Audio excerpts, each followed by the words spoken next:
పంచతంత్ర కథలు. అనగనగా రామాపురం అనే ఊరిలో చంద్రన్న సీతమ్మ దంపతులు ఉండేవారు. ఒకరోజు చంద్రన్న సీతమ్మతో ఇలా అంటాడు. ఓసే సీత, బయట వర్షం చల్లగా పడుతుంది.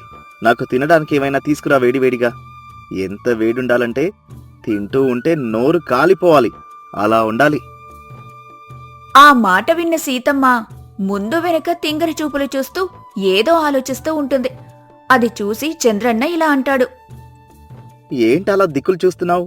నేను వేడివేడిగా ఏదైనా తీసుకురమ్మంటే ఇంకా ఇక్కడే నిలబడ్డావేంటి? ఆ మాట విన్న సీతమ్మ కాస్త చిన్నబుచ్చుకొని ఇలా అంటుంది. అదేంటయ్యా, నువ్వే చెప్పావు కదా, ఎవరైనా ఏదైనా విషయం చెప్పేటప్పుడు కాస్త ముందు వెనుక ఆలోచించి చెయ్యాలని. నువ్విప్పుడు పని చెప్పావు కదా, అందుకే ముందు వెనుక ఇలా చూస్తున్నాను. ఆ మాట విన్న చంద్రానికి నవ్వాలో ఏడవాలో తెలియక బిత్తర చూపులు చూస్తూ ఇలా అంటాడు. ఓసేయ్, నిన్నందుకే తింగరిది అన్నాను. ఎవరైనా ఏదైనా పని చెప్పేటప్పుడు ఆ విషయం పూర్తిగా విని అది మంచిదో కాదో అని ఆలోచించి చేయడం. కాని ఇలా వాళ్ళు ఏదైనా విషయం చెప్పిన తర్వాత ముందుకి వెనక్కి చూడ్డం కాదు తల్లి అని సీతమ్మకు అర్థమయ్యేలా చెబుతాడు. ఆ మాట విన్న సీతమ్మకి తనకి విషయమంతా అర్థమైనట్టు తలాడిస్తూ లోపలికి వెళ్ళిపోతుంది. అలా రోజులు గడిచిపోతూ ఉంటాయి. ఒకరోజు సీతమ్మ గుడికి వెళ్తుంది. దేవుడి దర్శనం చేసుకున్న తర్వాత తనకొక స్వామీజీ కనిపిస్తాడు. అప్పుడు స్వామీజీని సీతమ్మ ఇలా అడుగుతుంది. స్వామీజీ, మీకు దండాలు. నేను నా భర్తతో కలిసి హాయిగా ఉండాలి. అలాగే నేను నిండు నూరేళ్లు సౌభాగ్యవతిగా ఉండాలి. అలా ఉండాలంటే నేనేం చేయాలో చెప్పండి. నమస్కారమమ్మా.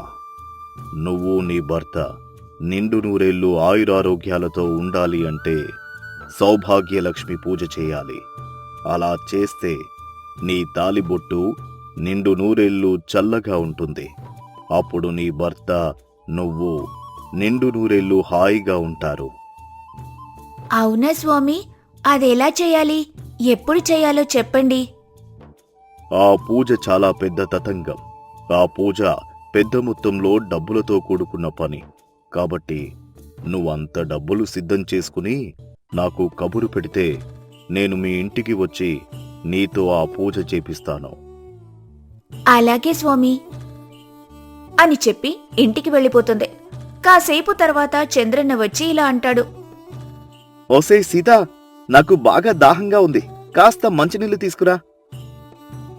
ఆ తెస్తున్నానండి అని గ్లాస్తో మంచినీళ్లు తెచ్చి చంద్రన్నకిస్తుంది. ఆ నీళ్లు తాగుతూ చంద్రన్న సీతమ్మ వైపు చూసి, ఏంటే నీ మెడ అలా బోసిగా ఉంది? నీ మెడలో తాడేమైంది? అదా అయ్యా, మరేం లేదయ్యా. నిండు నూరేళ్లు నా సౌభాగ్యం చల్లగా ఉండాలంటే పంతులు గారు ఒక వ్రతం చేయాలని చెప్పారు. అది చాలా డబ్బుతో కూడుకున్న పని. కాబట్టి అంతవరకు నా సౌభాగ్యం చల్లగా ఉండాలని నా తాళిబొట్టును తీసి పక్కింటి పార్వతమ్మ కోడలు కొత్త మంచు బీరువా తెచ్చిందట. అందులో వస్తువులన్నీ చల్లగా ఉంటాయట. అందుకే నా తాళిబొట్టు తీసుకెళ్లి అందులో పెట్టమని ఇచ్చాను. అలా చేస్తే నేను పూజ చేసే వరకైనా నా సౌభాగ్యం చల్లగా ఉంటే మీరు కూడా చల్లగా ఉంటారని. ఆ మాట విన్న చంద్రానికి తల మీద పెద్ద పెడుగు పడినట్టు అవుతుంది. కాసేపు తర్వాత కోలుకొని ఇలా అంటాడు. ఉసే తింగరిదానా, నీ సౌభాగ్యం చల్లగా ఉండాలి అంటే నీ తాలిబొట్టు తీసుకెళ్లి మంచు బీరువాలో పెట్టడం కాదే. నీ తాలిబొట్టు చల్లగా ఉండాలంటే నీ మొగుణ్ణి ఏ లోటు లేకుండా నీ తింగరి పనులతో ఇబ్బంది పెట్టకుండా జాగ్రత్తగా చూసుకోవడమే తల్లి. అలా చేస్తే నీ సౌభాగ్యం నిండు నూరేళ్లు చల్లగా ఉంటుంది. కాని ఇలా మంచు బీరువాలో పెడితే ఉండదు.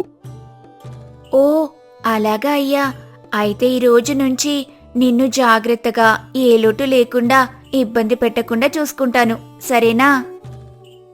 సరే సరే గాని రేపు మన ఇంటికి మా దూరపు బంధువులు వస్తున్నారు కాబట్టి వాళ్ళు వచ్చేసరికి ఇల్లు బాగా తుడిచి తలతల మెరిసేటట్టు చేయాలి. కాబట్టి ముందా పనిచూడు అని చెప్పి అక్కడ్నుంచి వెళ్ళిపోతాడు. ఇక కాసేపు తర్వాత సీతమ్మ ఇల్లు శుభ్రం చేసి వంట చేస్తూ ఉంటుంది. అప్పుడు చంద్రన్న వస్తాడు.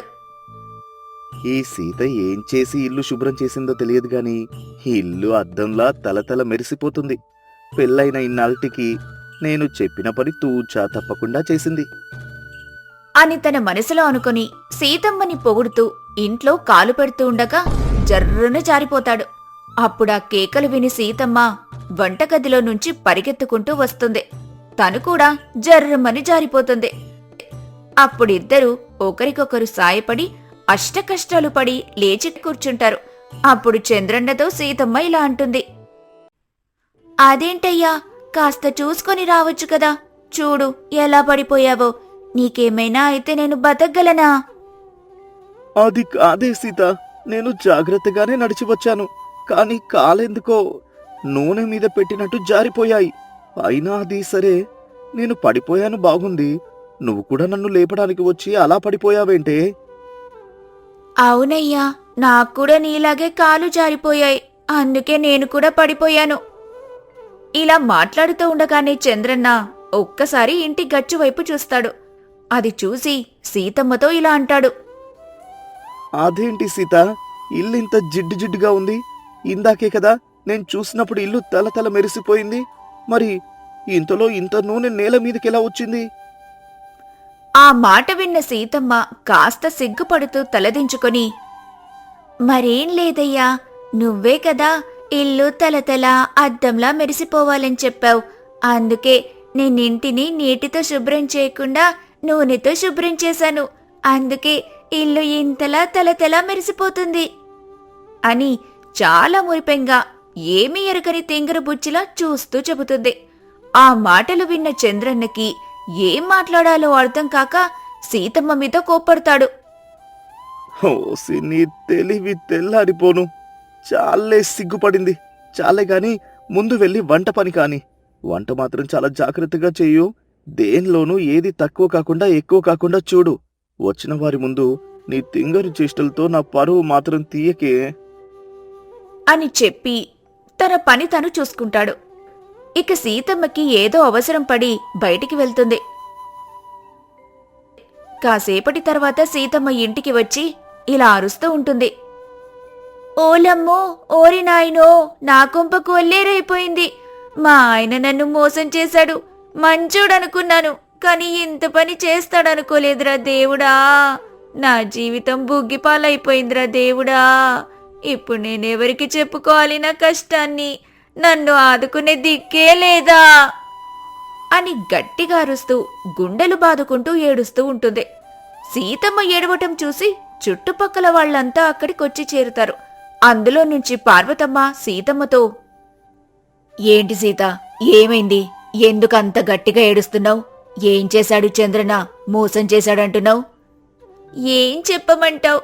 ఆయన నేను లేని సమయంలో ఎవరినో తెచ్చుకుని ఇంట్లో పెట్టుకున్నాడు. అందుకే ఇలా పట్టపగలే తలుపులు కూడా వేసేశాడు. అందుకే మా ఆయన నన్ను మోసం చేశాడని ఏడుస్తున్నాను. అయినా సీత, మీ ఆయన ఎవరో అమ్మాయితో లోపలున్నాడని నీకెలా తెలుసు? అంత ఖచ్చితంగా నువ్వెలా చెప్పగలుగుతున్నావు? మరేం లేదు, ఒక్కసారి అది చూడండి. ఆ చెప్పులు ఆడవారి చెప్పులు కదా. మరి నేను ఇంట్లో లేనప్పుడు ఆడవాళ్ల చెప్పులు ఇలా ఇంటి ముందుకెలా వచ్చాయి? నేను వీటిని ఆధారంగా చేసుకుని లోపలెవరో అమ్మాయితో మా ఆయనున్నాడని అంత ఖచ్చితంగా చెబుతున్నాను. ఆ మాటలు విన్నవారంతా అది నిజమే అనుకొని తలుపులు దబదబా బాదుతూ అరుస్తూ ఉంటారు. కాసేపు తర్వాత చంద్రన్న తలుపు తీసి, ఏంటి, ఎందుకలా తలుపులు బాదుతున్నావు? అయినా ఈ జనమంతా మనింటి ముందేంటి? ఓసేయ్ సీత, ఏమైంది? ఎందుకలా ఏడుస్తున్నావు? అయినా అయ్యా, నువ్వు నాకు ఇంత అన్యాయం చేస్తావనుకోలేదు. నువ్వు నన్ను తింగర్దని ఎన్నిసార్లు తిట్టినా నేను బాధపడలేదు. కానీ నువ్వు చేసిన ఈ పనికి నేను చాలా బాధపడుతున్నాను. గుండె పగిలేలా ఏడుస్తున్నాను అని మళ్లీ ఏడవటం మొదలు పెడుతుంది. దాంతో చంద్రన్న కోపంతో, అసలు విషయమేంటో ముందు చెప్పు, తర్వాత ఏడుద్దు గాని. అసలు జరిగిన విషయం తెలియక నాకు బుర్ర పిచ్చెక్కిపోతుంది. ఆ మాట విన్న సీతమ్మ మళ్లీ ఏడుస్తూ, చూడు, ఎవరితో వచ్చేసరికి నేనప్పుడే నీకు చులకనైపోయాను. చూడండి ఎంతలా నన్ను కోపడుతున్నాడో అని సీతమ్మ ఏడుస్తూ ఉండగా అక్కడున్న జనమంతా చంద్రన్నకి జరిగిన విషయం క్షుణ్ణంగా వివరిస్తారు. అసలు విషయం తెలుసుకున్న చంద్రన్న, ఓసే తింగరి, అయినా నువ్వు చేసిన తింగరి పనికి నిన్ను నేను తిట్టబోయి తిరిగి నువ్వు నన్నంటావా? అసలు నువ్వేం చేశావో నీకు తెలుసా? సామాన్లకు వెళ్తానని నీ చెప్పులు ఇంటి ముందు వదిలి నా చెప్పులు వేసుకుని వెళ్ళిపోయావు. నేను బయటికి వెళ్ళాలంటే నా చెప్పులు నువ్వేసుకుని వెళ్ళిపోయావని ఇంట్లోనే ఉండిపోయాను. అలాగే ఈలోపు నువ్వు రావడం కాస్త ఆలస్యం అయ్యేసరికి స్నానం చేయడానికి వెళ్ళాను. ఇంత లోపల మీరింత హడావిడి చేసేశారు. ఓసే తింగరిదనా, నీ తింగరితనంతో అసలు తెలివి లేకుండా ప్రవర్తించి చిన్న విషయాన్ని ఎంత పెద్ద విషయం చేశావే తింగరిదనా అని 4 చివాట్లు పెడతాడు. అసలు విషయం తెలుసుకున్న అక్కడున్న జనమంతా కూడా తింగరి సీత తింగరి పనికి 4 చివాట్లు పెట్టి అక్కడ్నుంచి వెళ్ళిపోతారు.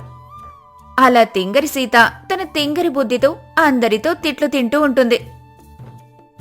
కథలోని నీతి: మనం కూడా ఏదైనా పని చేసే ముందు జాగ్రత్తగా ఆలోచించి చేస్తే తింగరి సీతలాగా మనం చివాట్లు తినాల్సిన అవసరం ఉండదు. అది పట్నానికి దగ్గర్లో ఉన్న పాతపేట అనే పల్లెటూరులో మాధవరావు అనే గొప్ప కళాఖండాల వ్యాపారి ఉండేవాడు. ఆయనకు చారిత్రక వస్తువుల విలువ గురించి బాగా తెలుసు. ఆయన వ్యాపారం విస్తారమైంది. ఆయనకు 3 కొడుకులు. పెద్ద కొడుకు అచ్యుత. అచ్యుత దుకాణం నిర్వహణ, కూలీల పర్యవేక్షణ వంటి శారీరక శ్రమతో కూడిన పనులు చేసుకునేవాడు. రెండో కొడుకు గోవింద. గోవింద డబ్బు లెక్కలు, లాభాలు, ఖర్చులు లెక్కించేవాడు. ఆయన దృష్టి లాభంపై తప్ప ఆ వస్తువుల కళాత్మక విలువపై ఉండేది కాదు. ఇక చిన్న కొడుకు ప్రభాకర. ప్రభాకర సోమరిగా కనిపించేవాడు. ఆయన దుకాణానికొచ్చి ఒక మూల కూర్చొని పాత తాళపత్ర గ్రంథాలు, కళాఖండాల చరిత్ర గురించి చదువుకుంటూ ఆలోచిస్తూ గడిపేవాడు. మాధవరావు తన చిన్న కొడుకు తెలివిని గుర్తించి తన మరణానికి ముందు ఒక సమస్యను ఏర్పాటు చేశాడు. ఆయన తన ఆస్తిని 3 భాగాలు చేసి మధ్యలో ఉన్న ఒక పెట్టెలో వ్యాపారానికి సంబంధించిన ముఖ్యమైన లెక్కల పుస్తకం పెట్టి ఒక విచిత్రమైన సమస్యనిచ్చి కన్నుమూశాడు. తండ్రి మరణం తర్వాత 3 కొడుకులు పెట్టె ముందు సమావేశమయ్యారు. గోవిందా, లెక్కల ప్రకారం నాన్నగారు ఆస్తిని 3 భాగాలు చేశారు. కాని ఇది న్యాయం కాదు. నేనే దుకాణం తెరిచేది, నేనే పనివాళ్లను అదుపులో పెట్టేది. నాకు ఎక్కువ వాటా దక్కాలి. అచ్యుతన్నయ్య, లెక్కల ప్రకారం నాకే ఎక్కువ వాటా దక్కాలి. లాభాన్ని ఎలా పదింతలు చేయాలో, ఎప్పుడు అమ్మకాలు పెంచాలో నేనే చెప్పేవాణ్ణి. పైగా ఈ కళాఖండాల విలువ ఎప్పుడు ఒకేలా ఉండదు. నా తెలివి వల్లే ఈ ఆస్తి ఇంత పెరిగింది. నువ్వు కేవలం పెన్ను పట్టుకొని కూర్చుంటే సరిపోతుందా? 100 కిలోమీటర్లు ప్రయాణించి పాత వస్తువుల్ని కొనుక్కొచ్చింది నేనే. నా శ్రమ వల్లే వ్యాపారం నడిచింది. నీ శ్రమ వృధా అయ్యేది కదా. నేను సరైన లెక్కలు వేయకపోతే వ్యాపారం నష్టపోయేది. ఈ సోమరి పక్కన కూర్చున్నాడు. ఏంటి ప్రభాకర, నువ్వు ఒక్కరోజు కూడా దుకాణం గల్లాపెట్టె దగ్గర కూర్చోలేదు? చదరంగ మాట గురించి ఆలోచించి సమాన భాగం అడుగుతున్నావా? అన్నయ్యలారా, తొందరపడకండి. ఆస్తిని పంచుకోవడానికి ముందు ఈ పెట్టెలో ఉన్న లెక్కల పుస్తకం సంగతేంటి? దాన్ని నాన్నగారు మన మధ్యలో ఎందుకు పెట్టారు? లెక్కల పుస్తకం ఏముంటుంది? ఆయన ధనం ఎంత ఉందో లెక్క ఉంటుంది. దాన్ని నీకిస్తాను, నువ్వే లెక్కలు చూసుకో. నీలాంటి సోమరి వస్తుంటే లెక్కలు కూడా తప్పుతాయి. నాన్నగారు ఈ వ్యాపారంలో ధనం కంటే ధర్మం ఎక్కువ అని చెప్పేవారు. ఈ లెక్కల పుస్తకం ఆ ధర్మాన్ని నిరూపించే మార్గమై ఉండవచ్చు. అచ్యుత, గోవింద విసుగ్గా తాళం పగలగొట్టారు.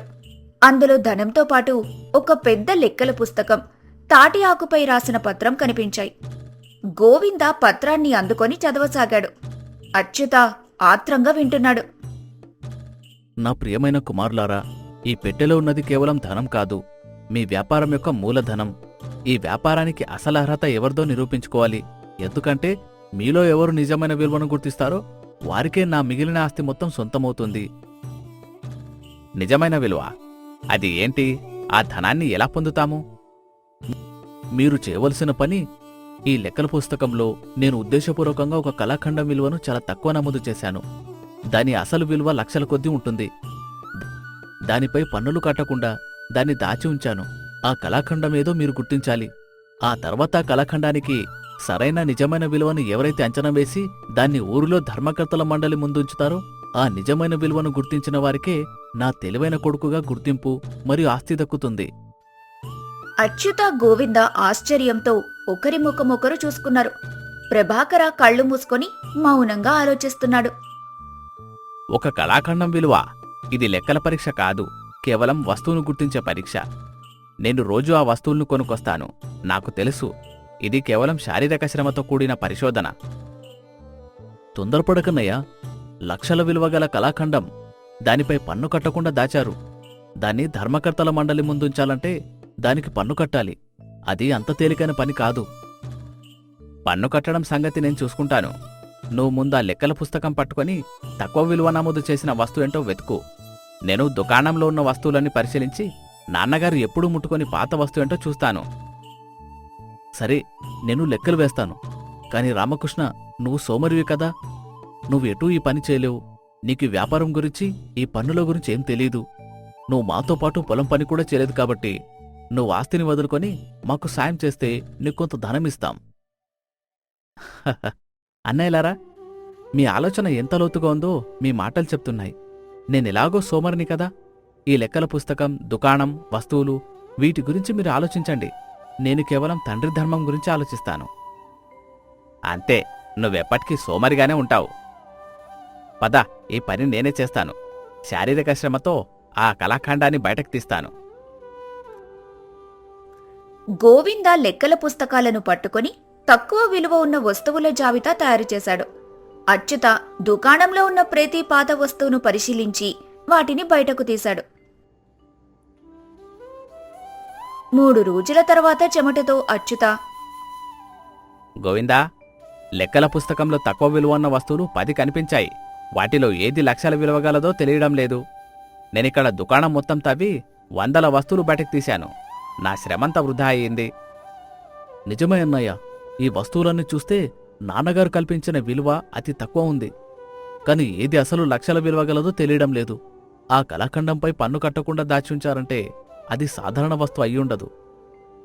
నాన్నగారు ఎప్పుడూ ఒక పాత పెంకులను, విరిగిన మట్టి పాత్రలను ఒక మూలలో ఉంచేవారు. వాటిపైన దృష్టి ఎప్పుడూ ఉండేది. నేను వాటిని బయటకు తీశాను. వాటిలో ఏదైనా ఉండి ఉంటుందా? ఉండవచ్చు, కాని వాటికిప్పుడు పట్నంలో ఎంత విలువ ఉందో తెలియదు కదా.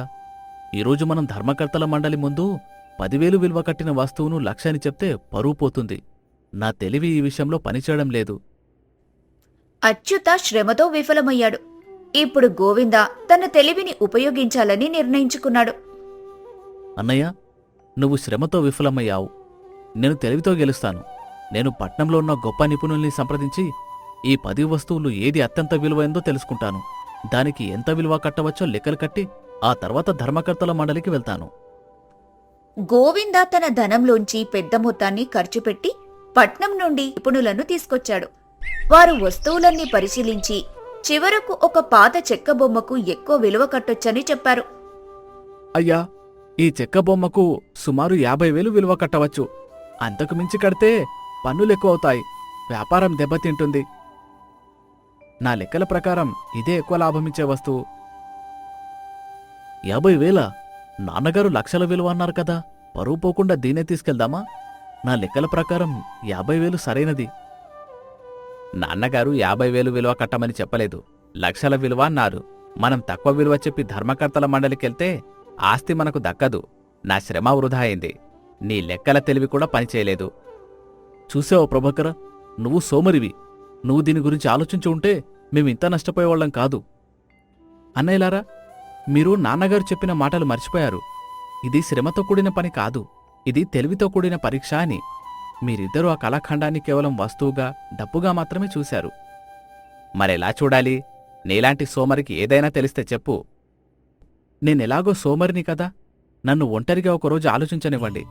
నేనీ సమస్యను నా ఆలోచన ధర్మంతో పరిష్కరించడానికి ప్రయత్నిస్తాను. ప్రభాకర ఆ 10 వస్తువుల దగ్గర ఒంటరిగా కూర్చుని వాటి చరిత్రను, వాటి తయారీ విధానాన్ని గురించి చదువుకుంటూ ఆలోచించాడు. అతను చదివిన పాత గ్రంథాల్లో ఒక ముఖ్యమైన విషయం గుర్తొచ్చింది. నాన్నగారు ఈ కళాఖండానికి తక్కువ విలువ వేశారు అంటే దాన్ని ఎవరూ దొంగిలించకూడదని, దాని విలువ ఎవరికీ తెలియకూడదని ఆయన ఉద్దేశం. దానికి నిజమైన విలువ కట్టాలంటే దాన్ని కేవలం డబ్బుతో చూడకూడదు.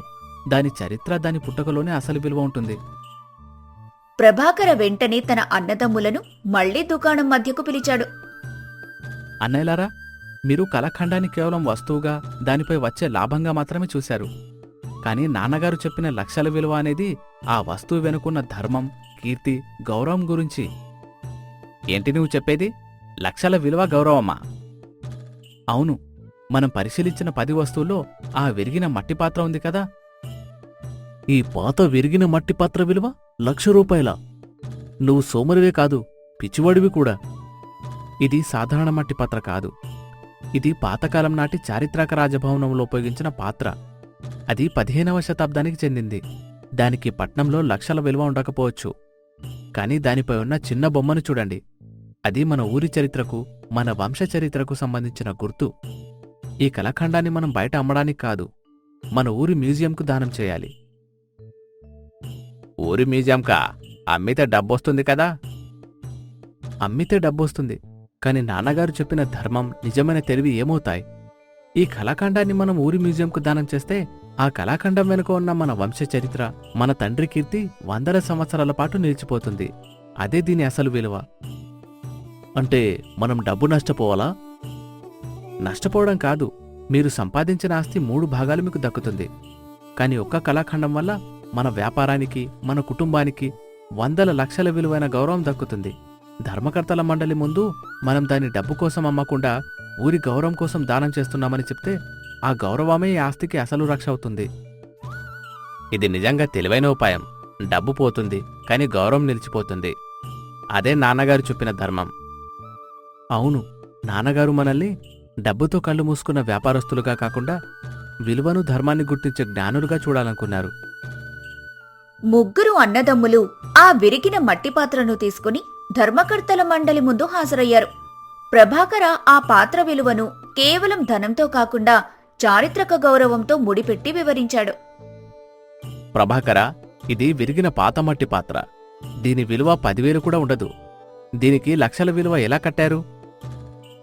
అయ్యా, దీనికి 10 లక్షల విలువ ఉంది. అది డబ్బు రూపంలో కాదు, మన ఊరి పరువు, మన వంశకీర్తి రూపంలో మా నాన్నగారు దీన్ని దాచారు. ఎందుకంటే దీన్ని డబ్బు కోసం అమ్మకూడదు. ఈ కళాఖండాన్ని మా కుటుంబం తరపున మా నాన్నగారి జ్ఞాపకార్థం ఊరి మ్యూజియంకు దానం చేయాలనుకుంటున్నాం. దీని విలువ కేవలం చరిత్రను నిలబెట్టడం. ధర్మకర్తలు సంతోషంతో ఆశ్చర్యపోయారు. వారు ప్రభాకరుడి నిర్ణయాన్ని ప్రశంసించారు.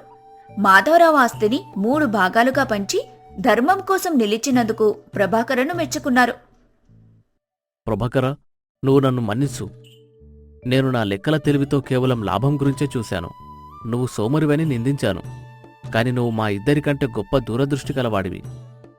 తమ్ముడు, నీ ఆలోచన నిజంగా ఈరోజు మా కుటుంబ పరువుని నిలబెట్టింది. మాధవరావు గారి తెలివైన కొడుకు నువ్వే. అన్నయ్యలారా, మన ముగ్గురం ఒకటైతేనే ఈ వ్యాపారం బతుకుతుంది. నా ఆలోచన, మీ శ్రమ, గోవింద లెక్కల తెలివి అన్నీ కలిస్తేనే ఈ వ్యాపారం ముందుకు సాగుతుంది. ఆ రోజు నుంచి ముగ్గురు అన్నదమ్ములు ఆస్తిని సమానంగా పంచుకున్నారు. ప్రభాకర ఆ దుకాణంలో కూర్చొని కొత్త కళాఖండాల చారిత్రక నేపథ్యాలను పరిశోధించి వాటికి సరైన విలువ కట్టేవాడు. అతడు సోమరిగా కనిపించినా అతడి ఆలోచనలు, జ్ఞానం వ్యాపారానికి గొప్ప గౌరవాన్ని, లాభాన్ని తెచ్చిపెట్టాయి. ప్రభాకర తెలివి కేవలం లాభాల గురించి కాకుండా వస్తువు వెనకున్న చారిత్రక విలువ, గౌరవం గురించి ఆలోచించగలిగింది. శారీరక శ్రమ, డబ్బు లెక్కలు ఎంత ముఖ్యమో, సమస్యకు మూలాన్ని, దాని అసలు విలువను అర్థం చేసుకునే ఆలోచన శక్తి కూడా అంతే ముఖ్యమని ఈ కథ నిరూపించింది. ప్రభాకరుడిని సోమరి అని పిలవటం మానేసి నిజమైన విలువను గుర్తించిన ధార్మికుడు అని గౌరవించారు.